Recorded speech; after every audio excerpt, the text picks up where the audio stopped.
Hey everybody, it's Frye, aka a French fry in Paris, and today I'm going to be hanging out in this guy's apartment, and he is going to cook me lunch.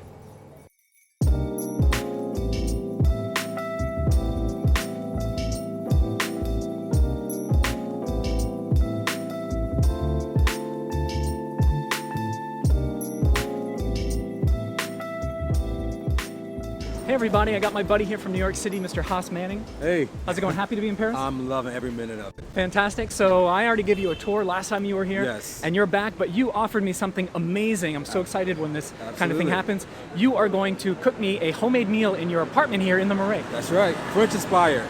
French inspired. Yes. So what we're going to do is we're going to turn this into a kitchen chat with Haas Manning. He's an actor and also a damn good cook. So if you're going to cook a fresh meal in Paris, you got to start at the market. Grocery store. Grocery market. Either way, wherever they have food, you got to go there. So that's where we're headed now. Awesome. All right, let's do it.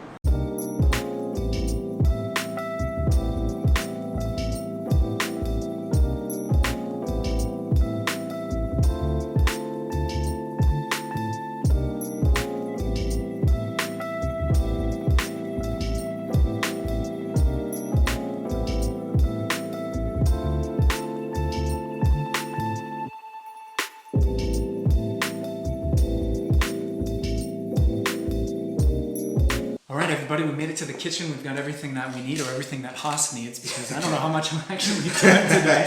I will eat it though, like a champ, I can assure you. Absolutely. So I want to introduce you to all of these people. For those who don't know, this is Haas Manning. He's my buddy from New York, and you are sort of what we call a double threat, because you're great in the kitchen, but your day job is An actor. he's an actor in New York. Yes, I'm an actor in New York. I'll put a link to his IMDb page that will list some stuff he's been in. You've been in some TV series like Blue Bloods and Criminal Minds. Yeah. And you did Men of a Certain Age. Yep. You were in that show, and you've been in some movies and With stuff. Spike Lee, a couple movies. Oh, really? Yeah. Spike Lee? Uh-huh. The real deal. So check out Haas Manning, and I'll put some links below in the description so you can check out some of his work. And he offered, while he was in Paris, to cook for me, because this lovely kitchen that we're in, it's not your full-time kitchen. No, I wish it was, but it's an Airbnb that we got here in Marais. Am I saying that correctly? Le Marais. Le Marais. Yeah, it's masculine, so Yes, le instead of la. There you go. Le Marais, and we're close to Hotel de Ville and the Pompidou Center, etc. Well, I had to cook for Corey because he gave us such a great tour last year. Yeah, we did Montmartre. We did tour Montmartre, and we got a chance to meet this great guy who, as you guys know, is the sweetest person. So I just felt like when I come back to Paris, I want to meet up with him again and cook dinner for him. So here we are. So that's all he had to say to me, and I was just like, out the door, sure, I'll meet you. So true. Why don't you tell them what you're preparing here? What's on the menu? Oh, so I'm going to make a roast chicken. I think that's one of Parisians' favorite foods. Yeah, it's one of the good sort of family-style comfort food meals. Yeah. Yeah. I'm going to do a roast chicken with some potatoes, carrots, onion, fennel, and have the chicken already bathing in some vinegar and water. Nice. And now I'm working on my herb butter. I just take some thyme, Yeah, let's show them that. some thyme, rosemary, and some parsley. It already smells amazing. Yeah, Nice. thank you. Some cracked pepper and some salt. And I just mix it all together into the butter. And then I take it and put it all on top of this the skin of the chicken. But my secret is put it under the skin of the breast. Skin. That keeps the breast nice and moist. So it doesn't just melt and run off. No. Brilliant. It stays in the party. That's why when you make my lunch instead of me making my lunch. There you right? go. So you grew up in the New York area, right? And so you've seen the city from all different angles. Yep. I want to know, before we get into the acting thing, how do you see New York versus Paris? Like, what are some differences that you've noticed?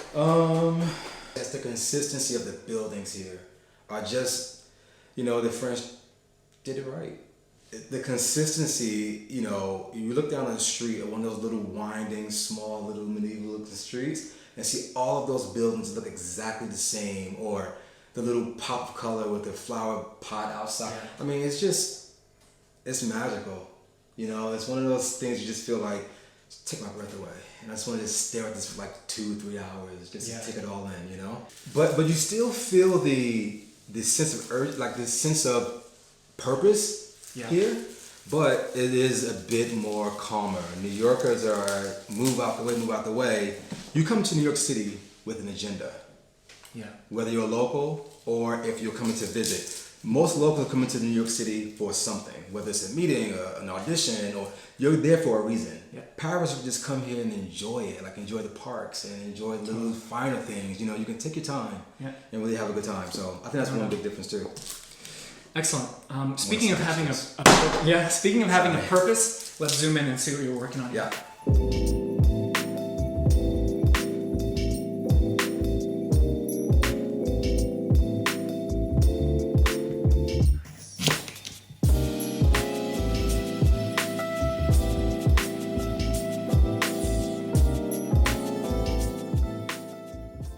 This is Haas trying to figure out how to do Celsius on an oven. So we had to ask, of course, like everybody, we had to ask the Good old fashioned Google. Right. So let's see, what does it say there? 204 degrees Celsius. What is it in Fahrenheit? 400 degrees. 400 degrees. Yeah. All right. Well, there you go. That'll be useful to somebody out there. Seriously. All right. So here's my favorite part. I like to spread on the butter onto the bird. Get all those herbs onto the chicken. Make sure the butter is room temperature. It spreads much easier. I'm just gonna put a nice little dollop right into the skin of the chicken. Mm-hmm. Up close and personal with this poultry here. There we go. Can you see? I just want to keep it nice and moist. All right, we got the bird buttered. Butter, ready to go. And you're gonna stuff it with some various items. Yep. Some what do we got here? Lemon, garlic, onion, and some herbs. Rosemary and parsley. Excellent. I wanted to ask you another question because I'm just fascinated by actors, as I said. What is it like? What's a day in the life of an actor? Because you're all going on auditions. Yeah. You got to work on your craft. Yeah. You got to just live your life and take care of bills and stuff Yeah. like that. I assume you've got some kind of agent, manager, Yeah. whatever actors have. Yeah. Why don't you just explain a little for those who don't know, including me, about what is it actually like living as an actor in New York? Starting off, it can be very, very stressful because you have to get those things called day jobs and go to auditions. Yeah. Have you had some like real crappy day jobs? Oh, absolutely. Yeah, waiting tables and stuff. I was worse than that. Ready for this? I was a cold salesman. So I would literally have a little cart with brand new toys and went to businesses and trying to sell the toys to people at their jobs. Oh, what kind of toys? What do you mean by Like toys? just random, like if it was like Jack in the Box or I mean, Legit toys? Legit toys. For adults? No, for kids. But like, For their kids? Yeah, like, oh, you have any children? And oh, you have to try this. Like this is the most amazing, no, miss, you have to understand. This thing, it's only $5. Right, and you're going into But a I'm bank and you're telling like, Yeah. No, I'm serious. I would go to businesses and like, if I'll be on a train, I had my bag with me selling it all the time. So that one was not the best. So I would come home and just work. And then I also worked at FedEx, 4 o'clock in the morning, doing the assembly line, loading containers. I would get off at 9, go home, shower, go to class, acting class in New York, and then go to auditions during the day. And that was for about 3 years straight. I did that. Geez, and the whole time you're at FedEx, you're probably thinking about acting and like, Absolutely. I hope it takes off, and am I just going to be here all my life? I used to audition for Law and Order all the time. Okay. And I would never, ever, ever book. Still haven't booked Law and Order to this day. Okay. Actually. Are you still trying? I would love to. Okay. Get a role. Is it the show's still on? Yeah, it's still on. But it's a New York staple. As an actor, you have to do theater and you have to do Law and Order. That's just like what it is, right?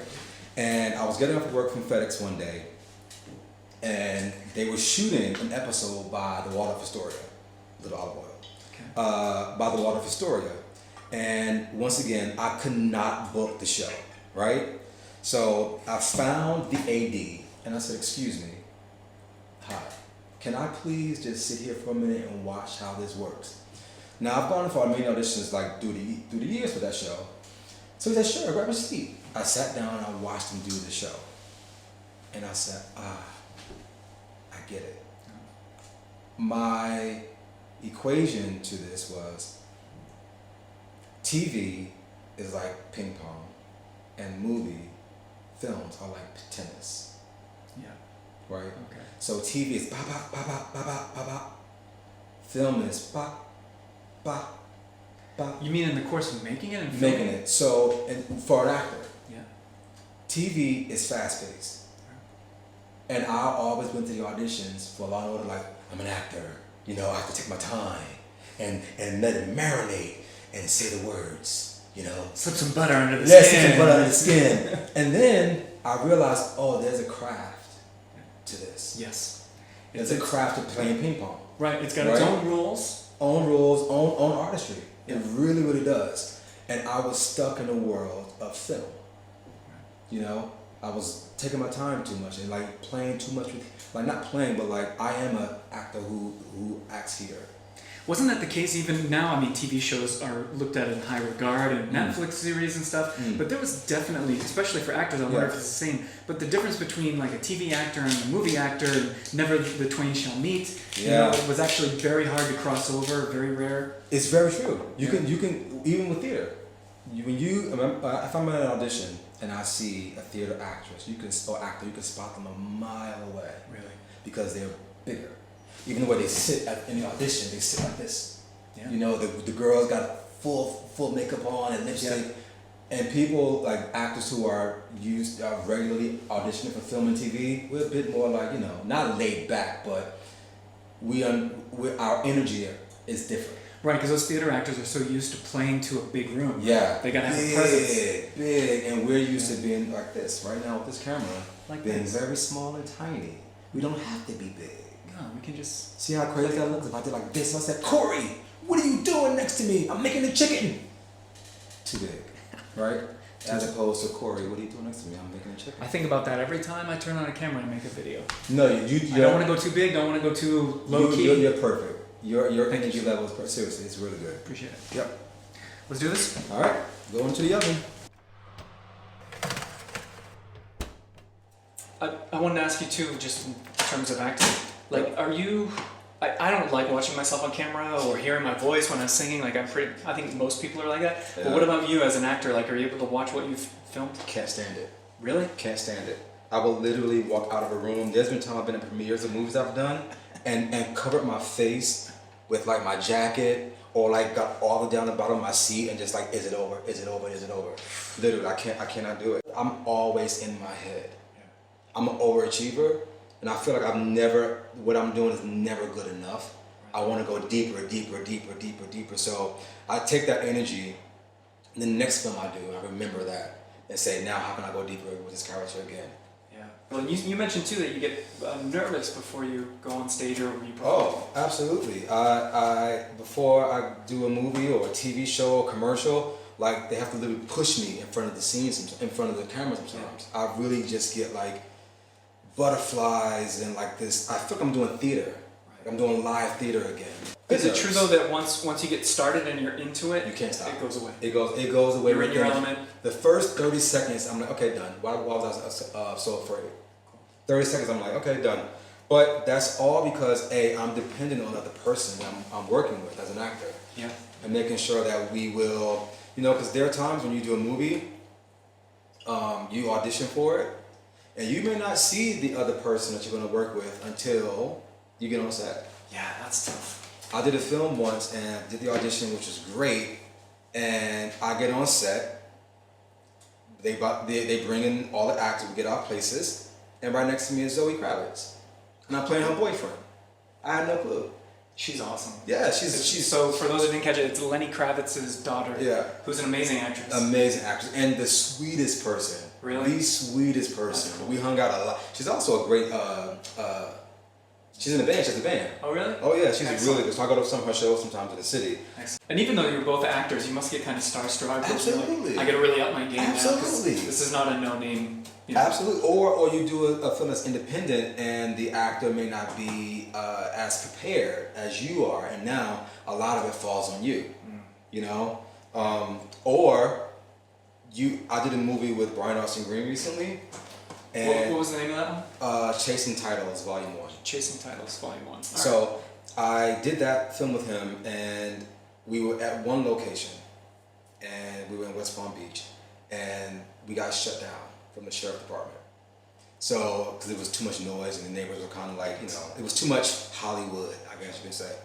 So, the director was like, we have to move. So he took the whole scene, threw it away, to make it make sense for the next location. Whoa. We get to the location, he says, I have to write up the script. 2 minutes later, he comes to me and says, here's the script to Brian. And we're like this, okay, we did it. But it's just those times where you just have to just be, in film and TV, you just always have to be ready. Yeah. You have to be ready. I didn't, men of a certain age, I was saying a line and it was a question. I forgot what the line was. Let's just say it was, what time do you come back? And I was saying it, what time do you come back? As a question, because I saw a question mark. The director came to me after like the 50th take and said, why are you saying it that way? And I said, because it's a question mark. As an actor, you have to pay attention to everything. Exclamation, period, comma, question. And he says, no, it's a statement. And I was like, oh, but right here. He says, oh my God. So he went to the writing team, came back to me in minutes, did it again. One take, it was done. Uh-huh. So nothing ever really goes according to plan. No, you have to be prepared for the unexpected in film and TV. It's weird because you want to be prepared and you want to be ready for what happens, but then you can't really predict what's going to actually play out. And that's where sometimes it kind of gets into the mind of the actor. We become a little insecure because we don't know how it's going to look now. We're not prepared for it's completely different. Okay, so now I did one take of that. Oh, I hope it makes it. You know what I mean? Yeah. And if you're doing under 5, which is like if you're an actor or you're getting to the film world, TV world, it's like the cast and directors maybe not know how great you are, so give you like 1 or 2 lines, maybe 5. And if you're that kind of character in a movie or a TV show, it can easily be cut. Easily. Oh, so there's that term under 5? Under like 5. you have fewer than 5 lines. Right. And what does that mean? That means so like pay difference probably? Oh yeah, pay difference definitely. Okay. Pay difference definitely.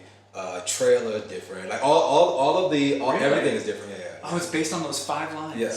Oh, I didn't know that. Yeah. I did know that being an extra in the background versus having a line, there's a big difference there. Yeah, principal and background. Yeah. Okay. Yeah. But then that sort of 5-line number is kind of the magic number. Yeah. So once again, when you're in school, you're not really knowing about under 5s and guest star, lead star, co-star, principal. You don't really know that stuff. All you know is how to break down a scene and do that kind of stuff. But once you get on set, you get your manager, your agent, and they start sending you out to auditions. Yeah. The first thing they're going to do is send you out for those really small parts because the casting director doesn't know you well enough to give you a lead role, and the director doesn't know you enough to trust you that you can handle that. Yeah. So what they'll do is say, okay, we've seen this guy in my office 20 times, which you can't take it personally because you go in time and time again, and then they finally say, give him under 5. So let's see if we can trust them. So sometimes you're playing like a long game. This is a marathon. This is not a sprint. Yeah. This is a marathon. So if you go in there all bright-eyed, bushy-tailed, you're like, I hope I get this part, I hope I get this part. You might have to go 20 failures to get to the point where they're like, we've seen this guy so many times. Exactly. He seems good, professional. Exactly. Like, let's give him a shot. Or exactly. And even if your 20 times are failures, you could be doing a great job. But guess what? There's a Michael B. Jordan who's known and bigger than Haas Manning, and can say, hey, we'll trust him. Let's give him some more time to get known. Yeah. So it's people say this person's an overnight success. Not true. No, that's for sure. People go through a long journey and may get their one opportunity and it blows them up. Absolutely. Cool. So, thanks, man.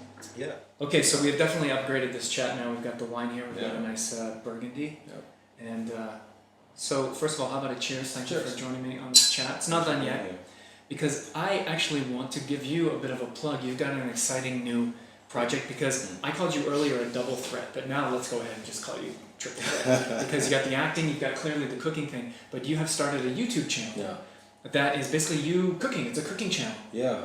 So tell us a little bit about that. How did it come about, and what are your plans and goals for that? So the channel is called Manning the Fork, my last name the Fork, and it pretty much came about because I cook a lot for my friends and family, and some friends and family just said, hey, why don't you start cooking for showing people how you cook, like some other side of you besides being an actor. And I was like, no one cares about that. Like, people want to see the Hollywood side.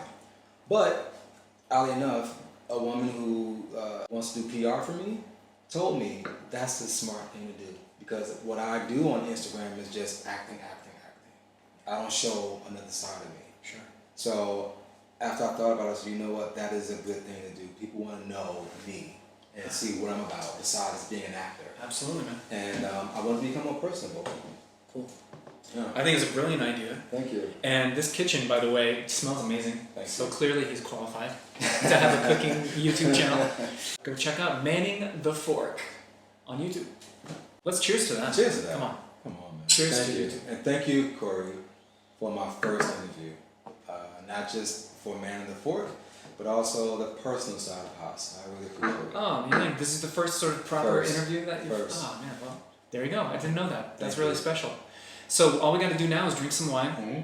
wait for this bird to cook, and I guess we'll catch you when we get to the eating part of this video. All right.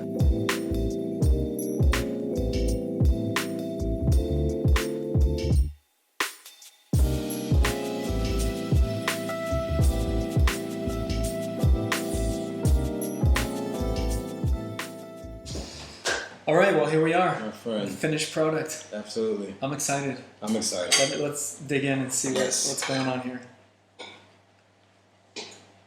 The chicken looks moist and it smells fantastic. Nice. I can taste the lemon Do you? right off the bat Awesome. on the skin.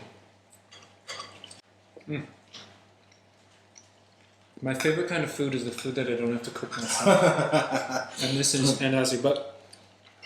this is dynamite. Oh, thank So you. I want to thank you, Haas, for not only cooking me this amazing meal, but answering my questions and teaching me a bit more about acting, which I'm fascinated by.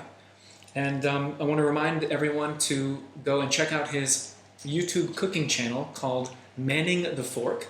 This is Haas Manning, and I'll put the link to his channel down below. Go ahead and subscribe to his channel and give him some likes and give him some love over there. And keep an eye out for commercials, TV series, films. You might just see this face sometime soon. Absolutely. Thank you. Thanks, man. It's been a pleasure. For being here with me today. I appreciate it. So cheers. Have one last Cheers. toast. Absolutely. Bit of burgundy. Yeah. And here's to good friends and even better meals. Absolutely. Thank you, man. Appreciate All right. Take care, everybody. it. All right.